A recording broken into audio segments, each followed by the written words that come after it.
parents, Mrs. Schmidt here, your child's math teacher. I just wanted to give you guys a quick introduction into how your child is going to be learning their multiplication and their division facts this year. So we, in our classroom, we do a Ninja Challenge system. It's basically just like the system that you did as a child where you took time tests in 3rd and 4th grade for your multiplication and your division.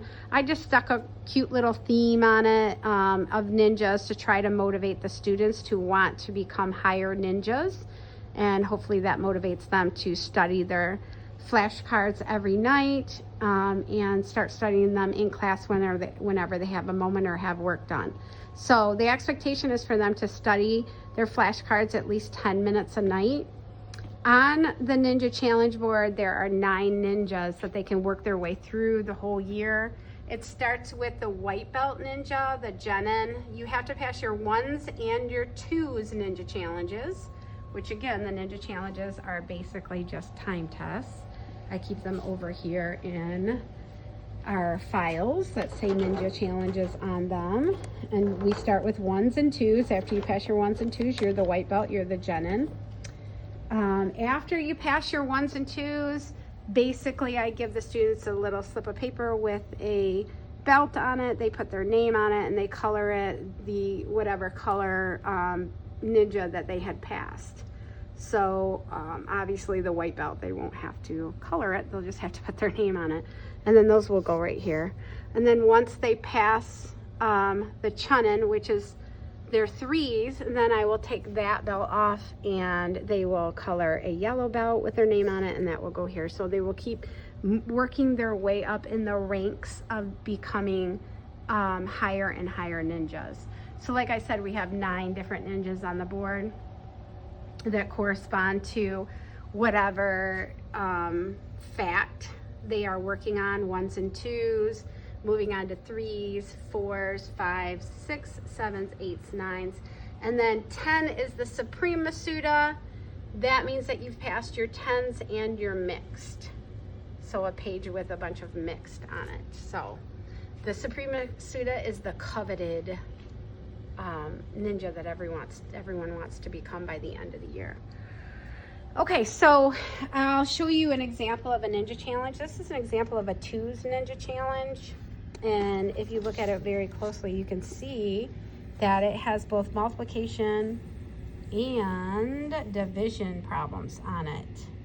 So in 3rd grade, the students by the end of the year were supposed to know all of their multiplication. I know that a lot of students still are rusty on them or haven't learned all of them yet. So this is a great opportunity for them to get that review that they need while adding in learning their division at the same time. So we teach multiplication and division together.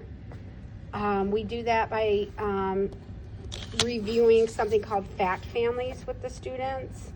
So let me just show you how these fact families work. The students have been doing fact families since 1st grade. So it's just what they're learning now for fact families. In 1st grade, they did addition and subtraction fact families. So a fact family is actually 3 numbers where we call each number part of a family because those 3 numbers work together. In 1st grade, those 3 numbers would work together to make 2 addition equations and 2 subtraction equations. But now that they've moved up to 3rd and 4th grade, the fact families now are going to be for multiplication and division. So it's 3 numbers that work together to create 2 multiplication equations and 2 division equations. If we concentrate on fact families, then the students see the connection between multiplication and division, and it is so much more efficient for them to learn their multiplication and their division together at the same time. So it's very efficient to do it this way, and the students really pick up on it. They really understand it.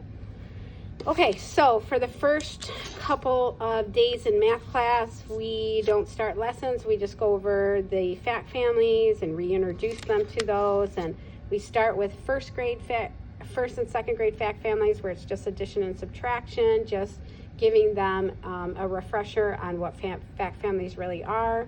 And then we move into this multiplication and the division fact families, and the kids are really understanding them. So I'm really, really pleased with that. These are the flashcards that the students are going to be using to study for to become the different ninjas and to pass the ninja challenges. So I really encourage the kids to use these flashcards, not ones that you just buy at the dollar store that don't necessarily have it in the form of a fact family. These are going to help them learn multiplication and division. So I'm going to show you guys how these work. So all the students are starting out on their white belt, so these flashcards that they're starting with are white. I'm going to show you how this works. And what they do is they cut this card out. This is a fact family flashcard.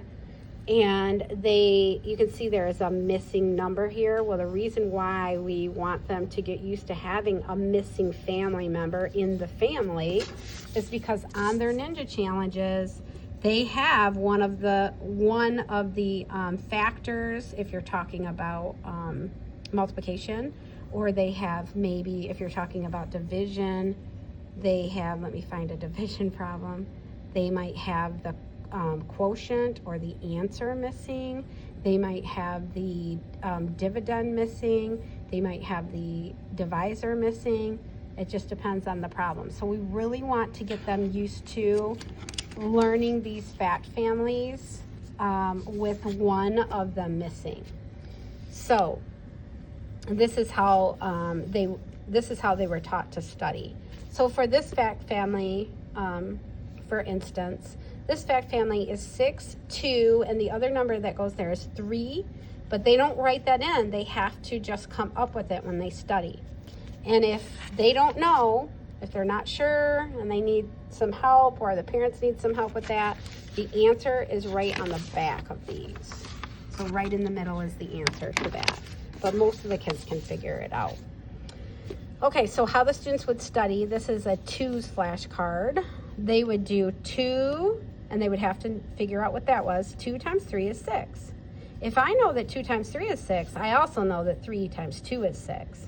If I know that 3 times 2 is 6 and 2 times 3 is 6, I also know 2 division equations. 6 divided by 2 is 3, and 6 divided by 3 is 2. That's called a fact family for multiplication and division. The members of the family for this one are 2, 3, and 6. They work together to create 2 multiplication equations and 2 division equations. So now you can probably see how efficient it is for the kids to learn their multiplication and their division together, because they're inverse. They have an inverse relationship. They're related, they're connected, and the kids pick up on that pretty quickly. Okay, so what the students are to do is when they study these, they cut them out. So my kids have these all cut out in baggies in their desks, and whenever they have extra time throughout the day, if they get work done early, they can always go to this baggie and start studying. Now when they study these, they don't just say 3, 6. They're supposed to point, even if they're by themselves, they point to these and they say 2 multiplication equations and they say 2 division equations. So for this one, this is what studying this in the correct way would look like. 2 times 3 is 6. 3 times 2 is 6. 6 divided by 3 is 2. 6 divided by 2 is 3. That's how they should be studying each card. These flashcards are not really done in a flash. So I want to make sure that parents know. The kids get pretty quick at doing that procedure, so it could become a flash if they are getting pretty quick and efficient at it. So I just want to make sure that you guys knew how the students should be studying. And then also one other thing that I wanted to let you know is all of these flashcards are in the room. They're in the back of the room in all of these, at all of these shelves. So right now, obviously I have a ton of white ready to go because everybody's starting on white.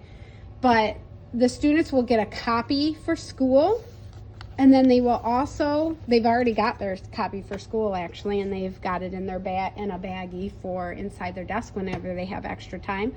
And then I will be sending home a note explaining the whole system, and it will have a copy of the white belt to get everybody started at home on too.